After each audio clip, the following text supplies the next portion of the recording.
What would you do if you discovered that the person standing right beside you, the one you trusted with your life for 10 years, was actually the mastermind behind every tragedy? A cold case is about to heat up, revealing a terrifying chain of greed and deception that hits far too close to home. From a silenced witness to a breathless chase through the city, Sarah is about to face the ultimate betrayal. She will learn that her most dangerous enemy is not hiding in the shadows. He is waiting for her in her own living room. Can a single red notebook and a corrupted audio file bring down a powerful empire, or will the truth be buried forever? You do not want to look away for even a second, because the twist in this story changes everything. Before we dive into this intense journey for justice, please take a moment to hit the like button and subscribe to the channel so you never miss out on our future stories. Your support is what keeps us going. Now, let us begin. The sensation of being watched is a primal instinct. It is a sudden coldness that touches the back of the neck, a warning signal from the oldest part of the human brain that says a predator is near. For Jennifer Martinez, this feeling had become a quiet, constant companion, though she could not yet explain why. Jennifer was 29 years old and worked as a dental hygienist at a busy practice on Roosevelt Way. In her line of work, people were often nervous. They sat in the reclining chair with their hands gripping the armrests, eyes wide with the specific anxiety that comes from having sharp metal tools placed inside one's mouth. Jennifer had a gift for calming them. She did not just clean teeth, she built connections. She had a warm smile and a way of speaking that made a clinical procedure feel like a catch-up session with an old friend. It was a Tuesday afternoon, and the clinic was humming with the low sounds of suction tubes and quiet conversations. Jennifer was finishing up with a long-time patient, an elderly woman who loved to talk about her grandchildren. Jennifer listened intently, nodding and asking the right questions, even as she polished the woman's enamel. This was why patients requested her by name. She made them feel seen. She made them feel important. But lately, that visibility felt different. As Jennifer stripped off her latex gloves and tossed them into the bin, she felt that familiar prickle on her skin. She glanced toward the hallway. It was empty. The reception area was around the corner, out of sight. She shook her head, telling herself she was just tired. The winter months in the Pacific Northwest could make anyone feel a little enclosed, a little on edge. "You are doing a double shift today?" her colleague, Sarah, asked, leaning against the doorframe. "Just until 5, Jennifer replied, untying her mask. "Maya, as the night shift at the hospital. So, I figured I would get some grocery shopping done before I go home to an empty apartment." "You two are still planning the wedding for next summer?" "Yes," Jennifer beamed, the tension in her shoulders relaxing at the mention of her fiancé. "We finally decided on the venue. Small, intimate, just family and close friends." Jennifer looked down at her schedule for the next day. Her finger traced the list of names. At 2 o'clock in the afternoon, there was a name that made her pause. Marcus Webb. She knew the name well. He had been coming to the practice for several years. At first, it had been just another patient, a quiet man, 34 years old, who worked in information technology. He was always polite. He never missed an appointment. But over the last 6 months, something about his visits had shifted. The conversations had changed. Most patients talked about the weather or their jobs. Marcus asked about her. He asked where she lived. He asked what she did on the weekends. He asked if she lived alone. Jennifer had deflected the questions with her usual professional grace. She kept her answers vague. She steered the conversation back to dental hygiene. But Marcus would just stare at her, his eyes unblinking behind his glasses, absorbing every word she said as if he were memorizing a script. "Is everything okay?" Sarah asked, noticing Jennifer's hesitation. "Fine," Jennifer lied. She did not want to make a scene. She did not want to be the person who complained about a patient just for being a little socially awkward. Just a long week. She did not tell Sarah that Marcus Webb had booked this appointment only 3 months after his last cleaning. He did not need to be here. His teeth were perfect. Was coming back because he wanted to sit in her chair. He wanted to be close to her. Jennifer finished her shift and walked out to her car. The parking lot was crowded, but as she unlocked her vehicle, she paused. She looked at the cars parked in the row behind her. A dark sedan sat 3 spaces away. The windows were tinted, making it impossible to see inside. She stood there for a moment, her keys clutched tight in her hand like a weapon. "You are being ridiculous," she told herself. "It is just a car." She got in, locked the doors immediately, and drove away. She checked her rear-view mirror more often than usual on the drive to the grocery store. The dark sedan did not follow her. She let out a breath. She did not realize she had been holding. The grocery store was mundane and comforting. Jennifer moved through the aisles, picking up ingredients for dinner. She focused on the simple tasks.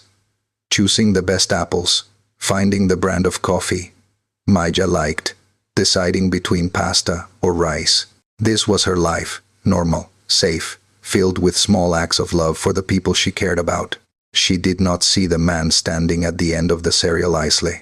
He was wearing a dark jacket and a baseball cap pulled low. He was not looking at the shelves.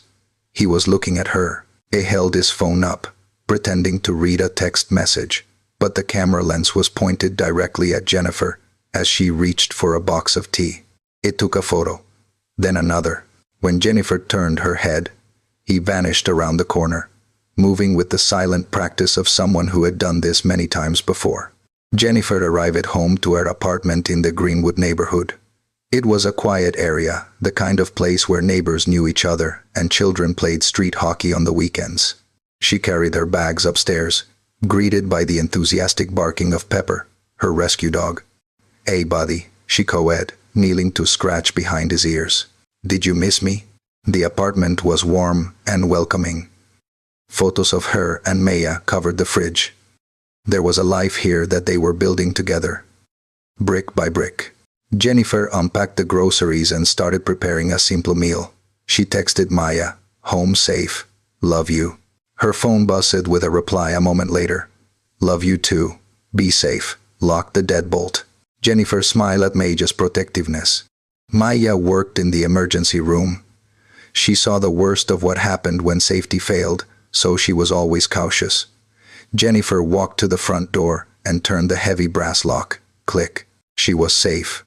The world was locked out. But safety is an illusion when the threat is already inside your perimeter. 5 miles away, in a cramped studio apartment in the Capitol Hill district, Marcus Webb was also home. His apartment was starkly different from Jennifer's. There was very little furniture. The blinds were drawn tight, blocking out the streetlights.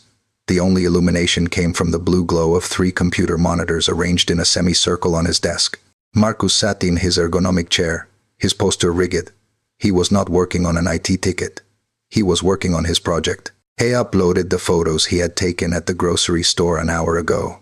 He dragged them into a folder named J. The folder contained thousands of files.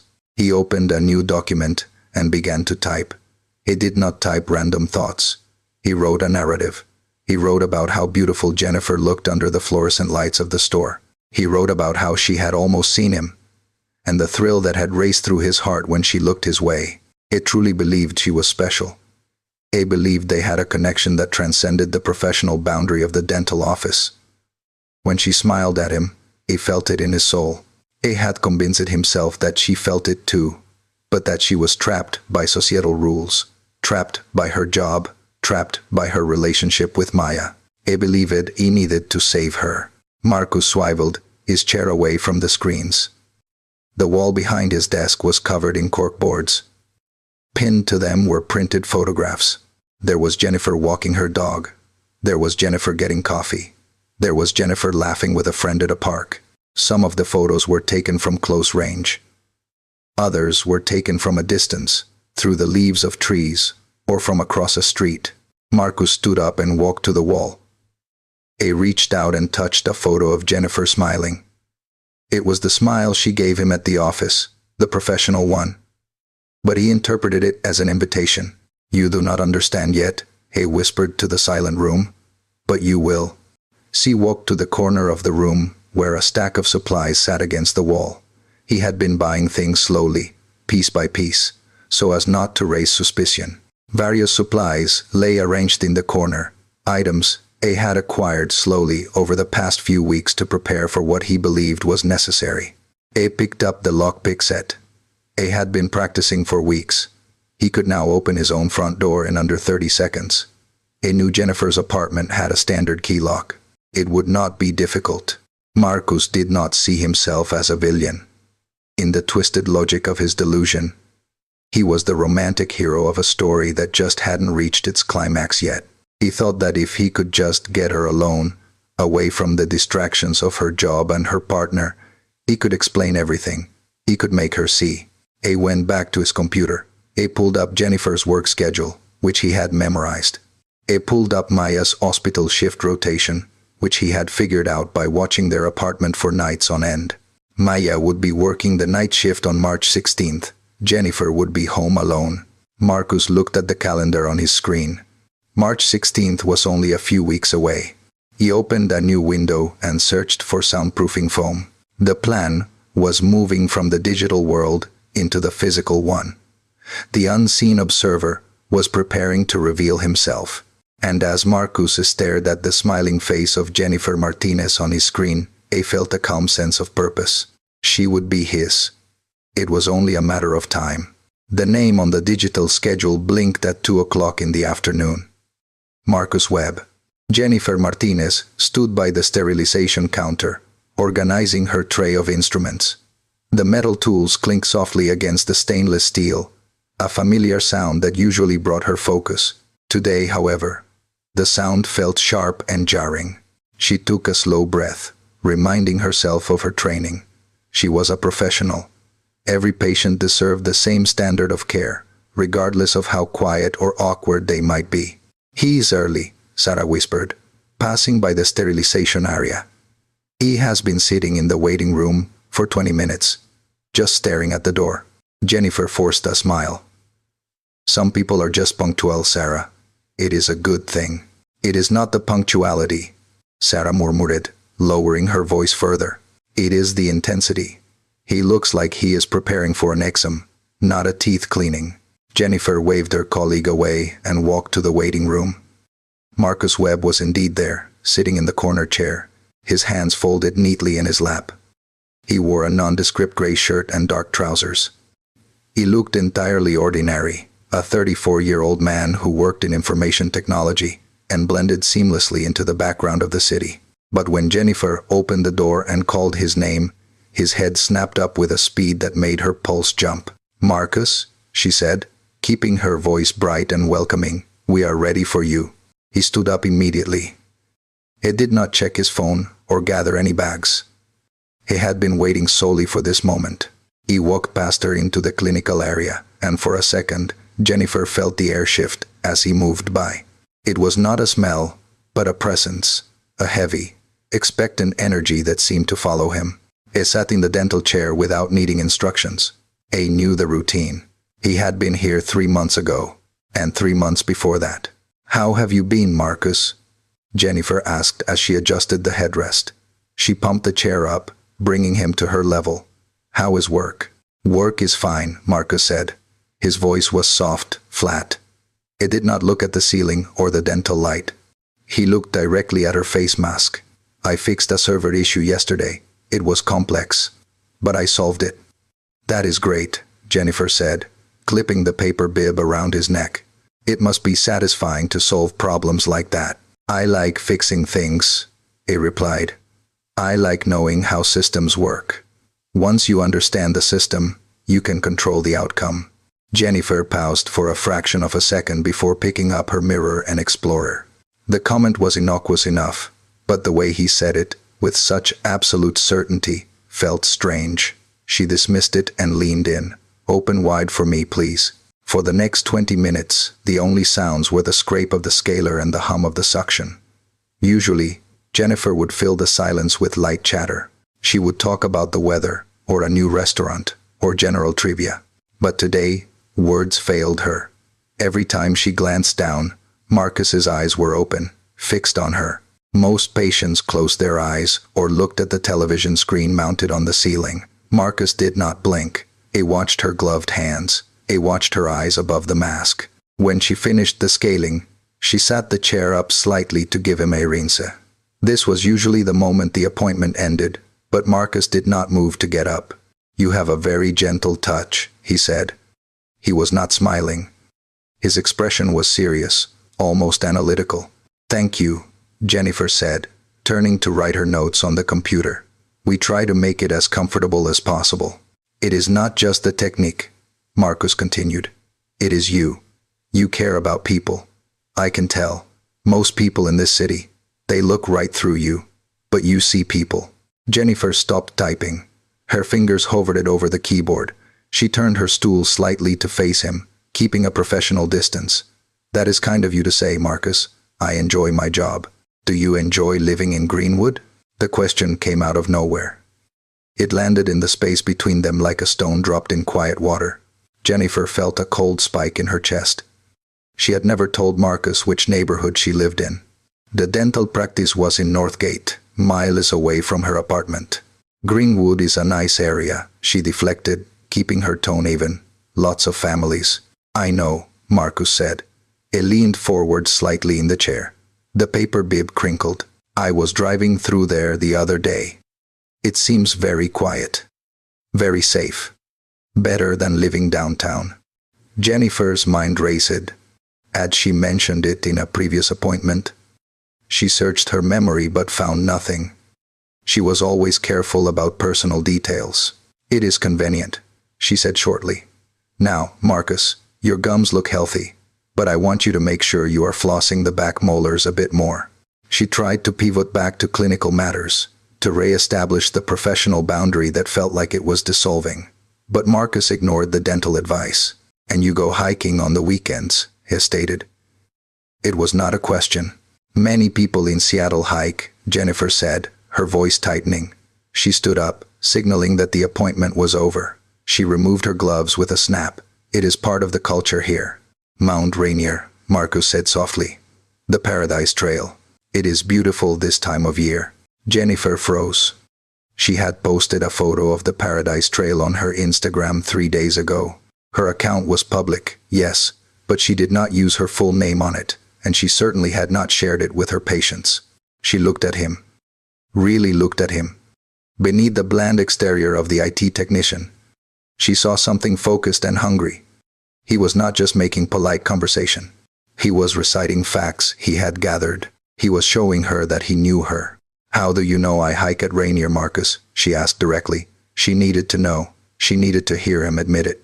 Marcus blinked, looking momentarily confused by her sharp tone. He seemed to think she would be pleased that he had taken an interest. "I saw the pictures," he said simply. "You looked very happy. The lighting was perfect. You look beautiful in natural light." The compliment made her skin crawl.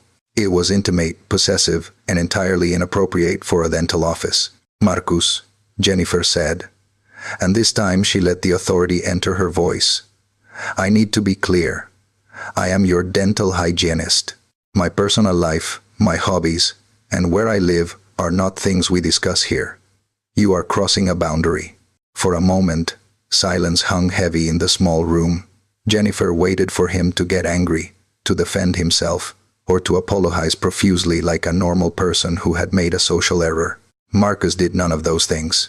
His face went completely blank.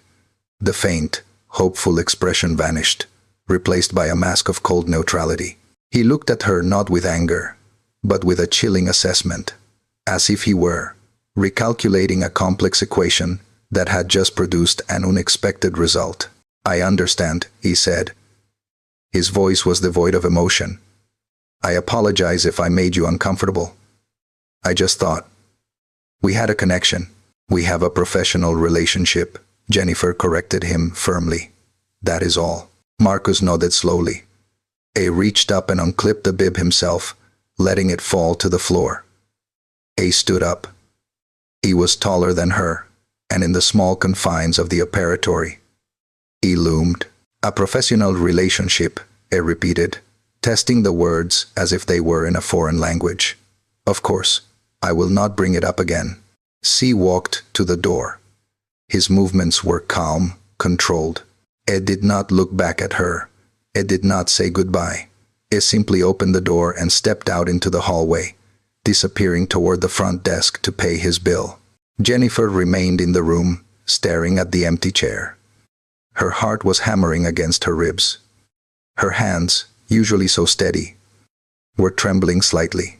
She walked to the computer and opened his patient file. She typed a note, her fingers hitting the keys with force. Patient made inappropriate personal comments regarding my home and private activities. Displayed knowledge of personal social media. Do not schedule with Jennifer Martinez again. She saved the note. It felt like a shield, a small layer of bureaucratic protection. She told herself that she had handled it. She had been firm. She had set the line.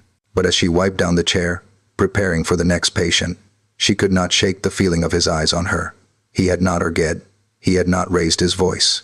He had accepted her rejection with a terrifying calmness. She remembered what he had said at the beginning of the appointment. Once you understand the system, you can control the outcome. She had just changed the system. She had broken the pattern of their interactions.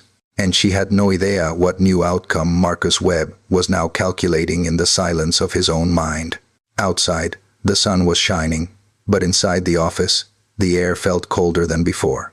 Jennifer finished cleaning the room, but the sense of safety she usually felt in her workspace was gone. She had drawn a line in the sand, but she suspected that for Marcus Webb, lines were not barriers. They were just challenges to be overcome. Martinez. The silence that followed her confrontation with Marcus Webb felt heavy, like the calm before a storm. In the days after she had told him to stop, she checked the appointment book at the dental practice compulsively. His name did not reappear. He did not call the front desk. He did not park his dark sedan in the lot 3 rows back. Jennifer began to tell herself that she had overreacted. Perhaps he was just a lonely man who lacked social skills, and her firm boundary had been enough to correct his behavior. She tried to return to her normal rhythm. She focused on her wedding planning with Maya, looking at flower arrangements and color palettes. She went to work. She walked her dog. She exhaled. But while Marcus Webb had vanished from the physical world, he had simply migrated to a place where walls and locked doors could not keep him out. It started with a single notification on a Sunday evening. Jennifer was sitting on her sofa, scrolling through her phone, while Maya slept after a long shift. A notification popped up on her screen from a photo-sharing application. It was a comment on a picture she had posted 6 months ago, a simple image of her and Pepper standing on a ridgeline at Mount Rainier. The user name was generic, a string of letters and words that meant nothing, but the comment made her blood run cold. The view is breathtaking, but you are the only thing worth looking at. I wish I had been there to hold the camera for you. It was not a threat. It was not a curse. It was a compliment, phrased with a familiarity that felt like a violation. Jennifer clicked on the user profile. It was blank. No followers, no posts. It had been created that same day. Her thumb hovered over the block button. She pressed it. The comment disappeared. She put the phone down, her heart rate elevating. She told herself it could be a random bot, a spam account. But deep down, she knew the cadence of the voice. She remembered the way Marcus had spoken to her in the dental chair, his voice flat but heavy with implied meaning. An hour later, her phone buzzed again. This time, it was a friend request on a social networking site. The name was explicit. Marcus Webb. He was not hiding anymore. He was knocking on the digital door. Jennifer stared at the screen. His profile picture was a landscape, a gray and dreary shot of the Seattle skyline. She felt a surge of anger mixed with fear. She had told him to stop. She had made it clear in the real world, and now he was ignoring her wishes in the virtual one. She declined the request and blocked the account immediately. She went through her privacy settings, tightening every lock she could find.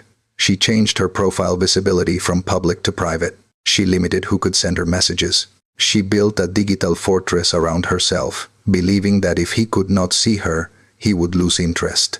But for Marcus Webb, these blocks were not deterrents. They were puzzles. In his dim apartment, Marcus sat before his glowing monitors. He saw the error message appear. This content is no longer available. He did not get angry.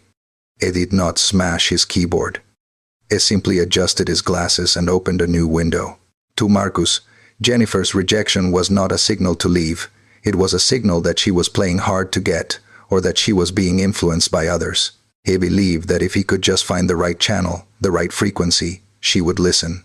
I went to a professional networking site. This was a platform for resumes and career connections, a place where people listed their employment history and skills. It was designed to be public. It was designed to be searchable. I typed her name, Jennifer Martinez, dental hygienist. There she was. Her profile photo was professional, her smile bright and welcoming. He could see her work history. He could see where she had gone to college. He could see the endorsements from her colleagues. I did not send a connection request. I knew she would deny it. Instead, I simply looked. I studied the details of her professional life, gathering scraps of information like a starving man gathering crumbs. He saw that she volunteered at a local animal shelter. He noted the name of the organization. He noted the days she likely worked there based on her posts. He opened a spreadsheet on his second monitor. I entered the data. Location, animal shelter, frequency, twice a month. He was building a map of her life, coordinate by coordinate. Back in her apartment, Jennifer received another notification. This one was from the professional networking site. Marcus Webb viewed your profile. She gasped, dropping the phone onto the cushion as if it were hot. He was checking everything. He was systematically going through every platform she existed on. What is it? Maya asked, steering from her nap. Her voice groggy. It is him, Jennifer whispered. The patient, Marcus. He found me online. He is looking at my profiles. Maya sat up, the sleep vanishing from her eyes instantly. Block him, on everything. I did, Jennifer said, her voice trembling. I blocked him on the photo app. I blocked him on the social network. Now he is on my professional page. He just keeps moving to the next one. Report him, Maya said firmly. Tell the platforms he is harassing you. Jennifer picked up the phone again. She navigated to the reporting tool. She selected the option for harassment. But when the form asked for evidence of threats or violence, she hesitated. It had not threatened to hurt her. It had not used slurs. It had said she was beautiful. It had said he wished he was there. In the eyes of an algorithm, he was just an overly enthusiastic admitter. In the eyes of the law, he had not yet committed a crime. She submitted the report anyway, but she felt a sinking sensation in her stomach. She knew nothing would happen. For the next week, it became a game of digital whack-a-mole. Jennifer would find a new account following her. User, Emma W., 86, Seattle Walker, 34, and she would block it. She deleted her Twitter account entirely. She scrubbed her name from search directories. She felt like she was erasing herself, shrinking her world to make herself invisible. But the internet never truly forgets. Marcus had already saved the photos. He had downloaded the images of her hiking, of her dog, of her smiling with Maya. He had them stored on his hard drive, in the folder marked J. He sat in his chair, scrolling through the saved images. The digital walls she had erected were meaningless because he had already taken what he wanted. He had her image. He had her routine. He stopped scrolling on a picture of Jennifer and Maya standing in front of their apartment building. It was an old photo, posted when they had first moved in. In the background, the house number was visible. Marcus leaned forward.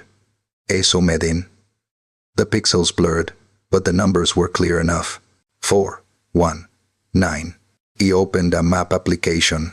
He typed in the street name of the Greenwood neighborhood he knew she lived in. He cross-referenced the house number. A street view image appeared on his screen. It matched the photo. Marcus sat back in his chair. A slow, terrifying sense of satisfaction settled over him. The digital footprint had led him to the physical destination.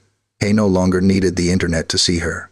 He stood up and walked to the window of his apartment. He looked out at the city lights. He knew where she was. He knew where she slept. The game of screens was over. The time for silent preparation had begun. Jennifer lay in bed that night, clutching her phone, waiting for another notification. The screen remained dark. She eventually fell into a restless sleep, believing that perhaps her digital purge had worked. She did not know that the silence was not a victory. It was simply the sound of Marcus Webb turning off his computer and picking up his car keys. 2 weeks is a strange amount of time.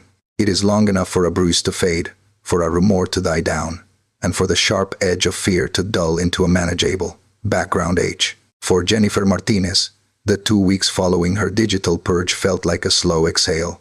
The notifications had stopped. The friend requests had ceased. The dark sedan was no longer parked in the back row of the dental office lot. The world, it seemed, had righted itself. Jennifer began to believe that her strategy had worked. She reasoned that Marcus Webb was a man of logic. He worked with computers, with systems that had clear rules. She had set a rule, do not contact me, and he, being a creature of logic, had seemingly obeyed. At the clinic, the rhythm of drilling and polishing resumed its comforting familiarity. Sarah stopped looking over her shoulder every time the door chime rang. The note in Marcus's file, do not schedule, remained a static, digital guard dog that had not needed to bark. You seem lighter, Maja remarked one morning over breakfast. They were sharing toast in their sunny kitchen, Pepper sleeping near their feet. I feel lighter, Jennifer admitted, stirring cream into her coffee. I think he finally moved on. I was probably just a fixation for a while, and now he has found something else to focus on. Or someone else, Maja said darkly, but she squeezed Jennifer's hand. Let us hope he just went back to fixing computers and forgot all about us. Jennifer squeezed it back. Let us hope. She focused her energy on the wedding. They spent their evenings looking at fabric swatches and tasting cake samples. The fear that had gripped her chest began to dissolve, replaced by the excitement of a future that felt guaranteed. But across the city, in the dim, stale air of a studio apartment, Marcus Webb had not forgotten. He had not moved on. He had simply gone underground. To Marcus, silence was not an end. It was a phase. In his line of work, when you wanted to execute a complex program, you did not do it while the user was watching. You ran it in the background. You let the system believe it was idle, while the processes churned unseen. He was no longer sending friend requests because he no longer needed to know who she was. He needed to know how to get to her. His apartment had transformed from a shrine into a workshop. The photos on the wall were still there, but they were now surrounded by maps and floor plans. He had found the layout of Jennifer's apartment building on a real estate website. He knew she lived on the 3rd floor. He knew there was a fire escape in the back alley that led to the window of her bedroom. But windows were risky. Breaking glass made noise. Marcus wanted a cleaner entry. He wanted to walk through the front door. On his desk sat a small leather case. Inside were slender picks of metal, tension wrenches, and rakes. He had ordered the lockpick set online, paying extra for expedited shipping. For the past 10 days, Marcus had done nothing but practice. He had bought several deadbolts from a hardware store and mounted them on a wooden board. Hour after hour, he sat in the blue glow of his monitors, watching instructional videos. He studied the mechanism extensively, spending hours mastering the technique required to bypass the lock without a key. Click.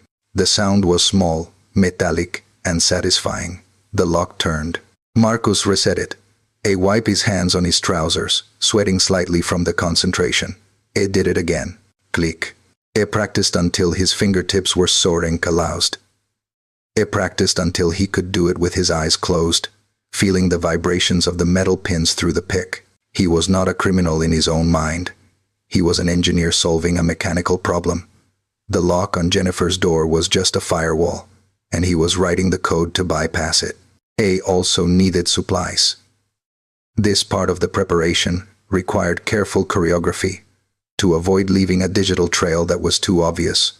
Though in his arrogance, he was not as careful as he thought. He visited a large home improvement store in a different district. He paid with cash. He bought a roll of heavy-duty duct tape. He bought a package of thick, black plastic sheeting, the kind used for painting or landscaping. He told himself it was for the storage unit he had rented. The storage unit was the second part of the plan. He had rented it under his own name, believing that it would just look like extra space for his apartment overflow. It was a 10 by 10 concrete box in a facility in Shoreline, quiet and accessible 24 hours a day. It drove there late at night. He stood in the center of the empty concrete room. It was cold and echoed when he breathed. He placed a sleeping bag in the corner. He placed a lantern. It was not a prison, he told himself. It was a waiting room, a place where they could talk without interruptions, a place where she would finally listen to him without the noise of the world getting in the way. He stood in the silence of the storage unit and rehearsed what he would say. I just want to talk. I just want you to see me. He believed that once she was there, once the initial shock wore off, she would understand the depth of his devotion. He ignored the screaming logic that said, abduction is not romance. His delusion was a fortress that no logic could breach. By the second week of March, the preparation was complete. Marcus had the skills. He had the space. He had the tools. Now, he just needed the window of opportunity. He returned to his surveillance. He did not park in the dental office lot anymore. That was too risky. Instead, he parked on the street parallel to Jennifer's apartment building. He had rented a different car for a few days, a gray sedan that blended into the rainy Seattle streets like a ghost. He watched the patterns. He knew that Jennifer worked until 5. He knew that she walked the dog at 6. And he knew, thanks to his obsessive tracking, that Maja's schedule at the hospital was rotating. He consulted his spreadsheet. March 16th. On that day, Maya was scheduled for a 12-hour overnight shift in the emergency room. She would leave the apartment at 6 in the evening and would not return until 7 the next morning. Jennifer would be alone for 13 hours. 13 hours was an eternity. It was more than enough time. Marcus circled the date on his physical calendar with a red marker. He felt a surge of adrenaline, a mixture of anxiety and thrill. The waiting was almost over. On the morning of March 16th, Jennifer woke up feeling rested. The rain was drumming against the window pane, a soft, rhythmic sound that usually made her want to stay in bed. She turned over and hugged Maya. I hate that you have the night shift tonight, Jennifer murmured into Maja's shoulder. I know, Maya yawned, stretching. But think of the overtime pay. We can put it toward the honeymoon. Fine, Jennifer smiled. But I am ordering Thai food and watching the show you hate while you are gone. Deal. They went through their morning routine with an ease that Marcus, watching from afar, envied with a burning intensity. He sat in his car down the street, drinking cold coffee, watching the lights go on in their apartment window. He saw their silhouettes moving behind the blinds. He saw them embrace before Jennifer left for work. He hated Maya. He did not hate her as a person, but as an obstacle. She was the glitch in the system, the error code that was preventing Jennifer from running her true program. Tonight, he would remove the obstacle, not by hurting Maya, but by removing Jennifer from the equation entirely. Marcus drove to his CT job that morning, but his mind was elsewhere. He sat at his desk, answering emails and resetting passwords, but his hands were trembling slightly. At 5:30 in the afternoon, he told his supervisor he had a dentist appointment. It was a lie, but a poetic one. He drove back to Greenwood. He parked the gray rental car 2 blocks away, in a spot that was dark and away from streetlights. He put on a dark jacket and a beanie cap. He put the leather case of lockpicks in his pocket. He checked the trunk of the car. The plastic sheeting and the tape were there, hidden under a blanket. She walked toward the apartment building. The rain had picked up, washing the streets clean, dampening the sound of his footsteps. It was perfect weather for invisibility. People walked with their heads down, hiding under umbrellas, not looking at the faces of those they passed. He watched from across the street as Maya's car pulled out of the driveway at 6:15. She turned left, heading toward the highway and the hospital. Jennifer was now alone. Marcus waited. He needed to be sure. He watched the lights in the apartment. He saw the blue flicker of a television in the living room. He waited for darkness to settle fully over the city. At 7:30, he moved. He slipped through the side gate of the building, which he knew was often left unlatched by residents taking out trash. He entered the rear stairwell. It smelled of damp concrete and old dust. He climbed the stairs silently, his rubber-soled shoes making no sound. First floor. Second floor. Third floor. He stood in the hallway. It was empty. He could hear the faint sound of a television coming from behind door number 304. Jennifer was right there, just inches away, separated only by a piece of wood and a metal mechanism. Marcus took a deep breath. He pulled the leather case from his pocket. He selected a tension wrench and a rake pick. His hands, which had been trembling earlier, were now steady. This was the technical part. This was the problem he knew how to solve. He knelt in front of the lock. He inserted the tension wrench. He applied the slightest pressure. He inserted the pick. He felt the pins. 1, 2, 3. Inside the apartment, Jennifer was laughing at something on the screen. She was eating noodles from a takeout box. Pepper, the dog, lifted his head from the rug, his ears twitching. He heard something that Jennifer did not. A scratching sound. A metallic click. Jennifer did not hear the lock turn. She did not hear the handle slowly depress. Marcus Webb stood up. He put the tools back in his pocket. He placed his hand on the doorknob. The silent preparation was over. The time for noise had arrived. He pushed the door open. Sarah took David's phone from his hand. She did not ask for permission. She removed the back cover, pulled out the battery, and dropped both pieces into a public trash can as they walked past it. David asked if that was really necessary. Sarah replied that a powered phone was a beacon, and right now, they needed to be invisible. She told him to keep walking and not to look back. They moved quickly through the crowd. Sarah kept her head down, scanning the reflections in the shop windows to see if anyone was following them. She felt a constant prickle on the back of her neck, the sensation of being watched. She guided David down a side street, taking a sharp left, then a sudden right. She was using a counter-surveillance route she had learned years ago. David was breathing heavily. He asked where they were going. Sarah told him they were heading to a safe house.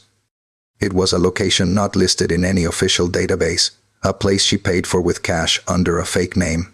It was the only place she felt confident they could talk without being overheard. They walked for another 20 minutes. Sarah stopped abruptly and pulled David into a doorway. She waited for 10 seconds, counting them out in her head. No one turned the corner after them. She let out a breath she did not realize she was holding. They were clear for the moment. They arrived at the building. Sarah unlocked the heavy door and ushered David inside. She locked it behind them, engaging all 3 deadbolts. She told David to sit down. She paced the floor, her mind racing through the events of the last hour.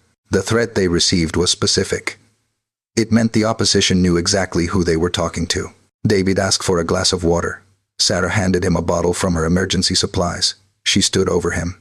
She told him that the time for secrets was over. She said that if they were going to survive the night, she needed to know everything. She asked him who handled the payment 3 years ago.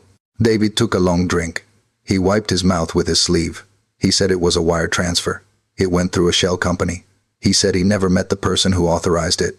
Sarah shook her head. She told him that was not good enough. Money always left a trail. She asked if he had kept any records of the transaction. David hesitated. He looked at his hands. He said he had tried to delete everything, but he had kept one thing. He had kept the initial email, the one that offered him the deal. He said he kept it as insurance, just in case they ever tried to turn on him. Sarah stopped pacing. She looked at him with intensity. She asked where that email was. David tapped his head. He said he had memorized the contents, but the digital copy was stored on a secure drive. He said he had never accessed it since the day of the accident because he was too afraid. Sarah leaned in close. She told him that fear was a luxury they could no longer afford. She explained that the text message they received proved that the opposition was already cleaning up loose ends. David was a loose end. She told him that his only chance of survival was to give her something she could use to fight back. David looked up at her. He asked what she planned to do. Sarah replied that she was going to expose them. She was going to take the evidence and put it in front of the world. But to do that, she needed access to that drive. She asked him if it was nearby. David nodded slowly. He said it was not physical. It was a cloud-based storage system, but it required a complex key to open. He said he needed a computer. Sarah pointed to a bag in the corner of the room. She told him she had a laptop ready. It was air-gapped and secure. David stood up and walked toward the bag. He paused. He asked Sarah why she was doing this. He asked why she did not just walk away 3 years ago when the case went cold. Sarah looked him in the eye. She told him that she did not walk away because she made a promise to the family of the victim. She said that she did not break her promises. David unzipped the bag and pulled out the laptop.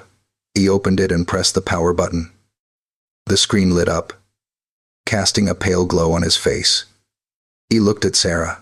He said that once he accessed this file, there was no going back. He said that the moment he logged in, digital alarms might trigger if anyone was monitoring the server. Sarah told him to do it. She said they were already in the deep end. David began to type. His fingers moved across the keyboard. Sarah watched him, her hand resting near her pocket where she kept her own backup drive. The room was silent except for the clicking of the keys. Suddenly, David stopped. He frowned at the screen. Sarah asked what was wrong. David said the password was not working. He typed it again. Still nothing. He looked at Sarah with panic in his eyes. He said someone had changed the password. Sarah felt a cold chill. She asked him how that was possible. David said only 2 people knew that password, him and the person who set up the account for him. Sarah asked who set up the account. David swallowed hard. He said it was a tech specialist they used to know, someone he thought he could trust. Sarah realized then that the web of betrayal was much larger than she thought. They were not just fighting a company. They were fighting a network that had infiltrated every part of their lives. She told David to try one more time. She told him to think. Maybe he changed it and forgot. David closed his eyes. He took a deep breath. He typed in a different combination of words. He hit enter. The screen loaded. A progress bar appeared. He let out a sigh of relief. He said he remembered it now. He had changed it on the anniversary of the accident. The file opened. Sarah leaned over his shoulder. It was not just an email. It was a folder containing multiple documents and one audio file. She asked him what the audio file was.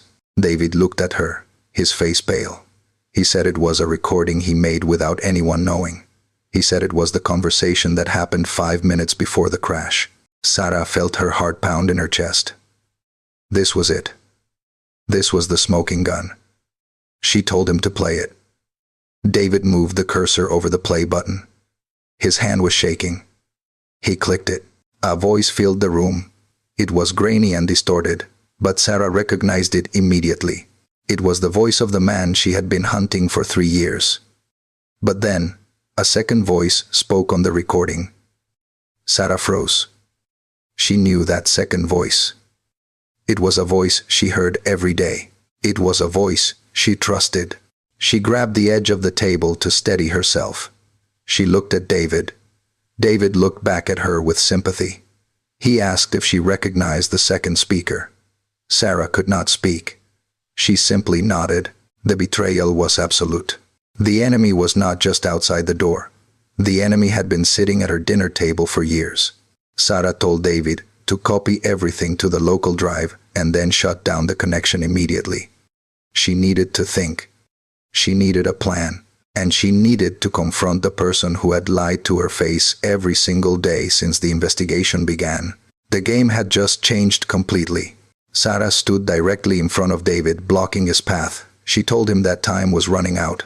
They had been moving for 3 hours, and she refused to go another step without knowing exactly what he was holding back. She demanded to know the specific content of the file he had mentioned earlier. David rubbed his temples, looking exhausted. He admitted that the file was not just a document, it was an audio recording. He explained that, on the day the deal was made, he had kept his phone recording in his pocket. He had captured the entire conversation between the executive and the unidentified driver. Sarah felt a surge of adrenaline. She asked him why he had not led with that information. A recording would change everything. It was undeniable proof. She asked him where the recording was stored. David hesitated, looking away. He confessed that he did not have it on him physically. He had uploaded it to a secure cloud server that only he could access. She told him to access it immediately. She handed him the laptop she had retrieved from her bag. David opened the device, his fingers trembling slightly as he typed. A explained that the file was encrypted with a two-step verification process. A needed to log in, but he was afraid that accessing the account might trigger a notification to the people watching them. Sarah considered the risk. She told him that they had no choice. If they did not get that file, they had no leverage.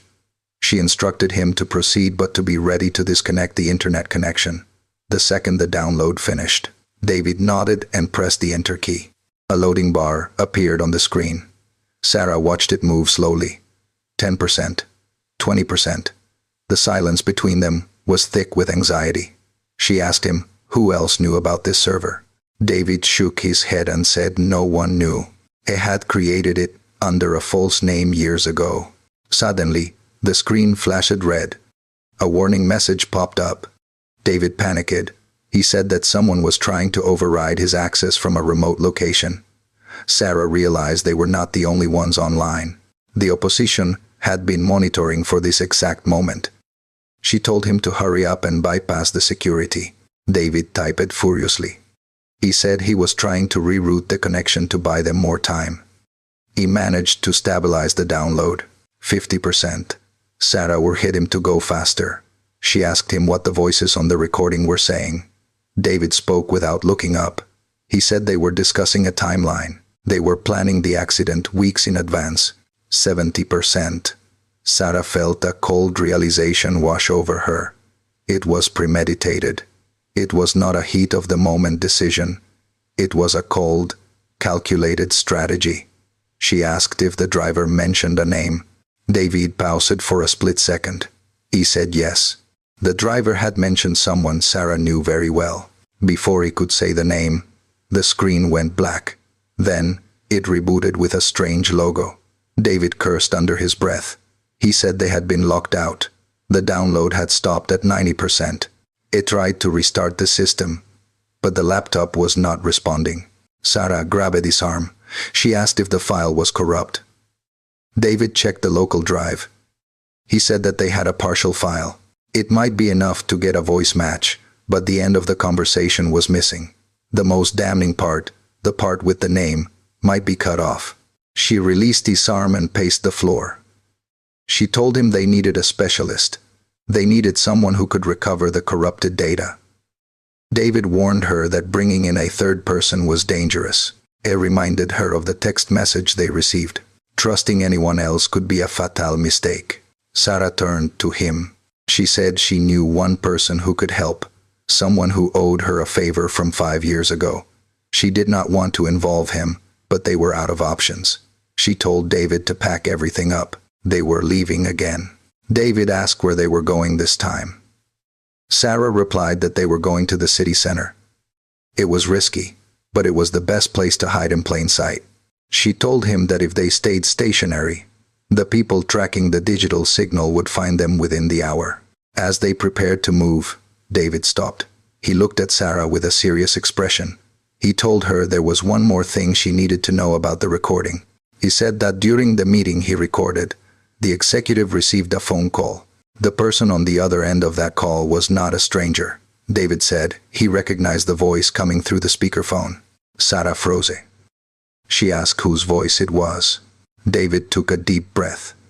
He told her it was her partner. The man she had been working with for the last decade. The man she trusted with her life. The world seemed to stop spinning for Sarah. She denied it immediately. She said that was impossible. Her partner had been with her the entire time during the investigation. David shook his head sad. He said he was certain. He had heard the distinct laugh and the specific nickname her partner used. Sarah felt sick. If David was telling the truth, then every move she had made, every piece of evidence she had found, had been reported back to the very people she was trying to expose. She was not just fighting an external enemy. She was sleeping next to the threat. She looked at David and told him that he better be right. Because if he was lying to manipulate her, she would leave him to face the consequences alone. David maintained eye contact. He said he wished he was lying. Sarah grabbed her phone and removed the SIM card, snapping it in half. She told David to do the same. They were completely dark now. She signaled for him to move. She needed to get to the city, not just to fix the file, but to confront the betrayal that was waiting for her at home. The mission had changed. It was no longer about justice for the company. It was about survival against the people she loved. Sarah knocked on the door 3 times, a specific rhythm she hoped Marcus still remembered. A moment later, the door opened. Marcus stood there, looking tired and wary. He did not invite them in immediately. He looked from Sarah to David and asked what kind of trouble she had brought to his doorstep this time. Sarah told him she did not have time to explain the full story. She said she needed his technical skills to decrypt a damaged audio file. She reminded him that he owed her a significant favor from the incident 2 years ago. Marcus Sig stepped aside and allowed them to enter. He told them they had exactly 1 hour before he had to leave for his own safety. David placed the laptop on the table. Marcus sat down and cracked his knuckles. He connected a cable from his own server to the laptop. He looked at the code scrolling across the screen and whistled low. He told Sarah that this encryption was military grade. He asked where they got it. Sarah replied that it was better if he did not know. She told him to just focus on the audio repair. While Marcus worked, Sarah pulled David aside. She told him that she needed to verify his claim about her partner. She needed absolute proof before she made her next move. She took a disposable phone from her pocket, one she had purchased on the way there. She told David she was going to make a call. She dialed the number she knew by heart. Her partner answered on the second ring. His voice sounded frantic. He asked Sarah where she had been and why her main phone was disconnected. He said he had been worried sick about her. Sarah kept her voice calm, forcing herself to sound relieved. She lied to him. She told him that she was hiding at the old boathouse near the river. She said she had found a witness and they were waiting there for him to come and help them transport the evidence. Her partner paused for a second. He asked if she was safe there. Sarah said yes, but told him to hurry because she felt exposed. He promised he would be there in 20 minutes. He told her to stay out of sight until he arrived. Then he hung up. Sarah ended the call and looked at David. She told him that, if her partner was innocent, he would come alone to the boathouse. But if David was right, and her partner was working with the opposition, he would not go alone, or he would send a containment team instead. Marcus called out to them. He said he had bypassed the first layer of security. The file was repairing itself. He needed another 10 minutes to isolate the vocals. Sarah nodded and stood behind him, watching the progress bar move. 5 minutes passed in silence. Then, Sarah's disposable phone buzzed. It was an alert from a tracking application she had linked to her partner's car months ago for safety reasons. She looked at the screen. Her partner's vehicle was moving, but he was not heading toward the river. He was heading toward the warehouse district, the location of the opposition's headquarters. Sarah felt her heart sink. He was not coming to save her. He was going to report her location to his superiors. David had been right. The betrayal was real. Suddenly, Marcus stopped typing. He froze. He whispered that something was wrong. He pointed to a line of code that had just appeared on the screen. He said the file contained a hidden beacon. By decrypting the audio, they had inadvertently triggered a silent alarm. Sarah asked what that meant. Marcus turned to her, his face pale. He said it meant that the people who created the file now knew exactly where this computer was located. They had just broadcast their coordinates to the entire network. David stood up in a panic. He asked how much time they had. Marcus slammed the laptop shut. He said they had 0 time. If the opposition had a team nearby, they could be outside right now. A siphon-qui, a heavy thud came from the front entrance. Someone was trying to breach the lock. Marcus grabbed a hard drive from his desk and shoved it into his pocket. He told them there was a back exit through the basement. Sarah grabbed David's arm. She told him to move. They ran toward the rear of the building. She could hear the front door splintering behind them. Voices shouted commands. These were not police officers. They were private contractors, the kind who did not carry badges. They burst out into the back alley. Sarah checked both directions. It was clear for now. She told Marcus to split up. It was harder to track 3 targets than one. Marcus nodded and sprinted toward the subway station. Sarah and David ran in the opposite direction, toward the crowded market streets. As they ran, Sarah's mind raced. Her partner had betrayed her. Her location was compromised, and she still did not have the fully restored audio file to use as evidence. She realized that the trap she set for her partner had backfired. She was the one who had walked into a trap. She pulled David into a narrow gap between 2 buildings to catch their breath. She told him that the plan had changed. They could not run forever. They needed to go on the offensive. She told him that she knew where her partner lived, and she knew where he kept his personal safe. If the evidence wasn't in the audio file, it might be in his home. David looked terrified. A asked if she was crazy. He said going to his house was the first place they would look. Sarah shook her head. She said they would expect her to run away, not to walk right into the lion's den. It was a high-risk gamble, but it was the only card she had left to play. She looked David in the eye. She asked him if he was ready to finish this. David took a shaky breath and nodded. Sarah checked the street. She signaled that it was clear. They stepped out of the shadows and began to move toward the one place no one would expect them to go.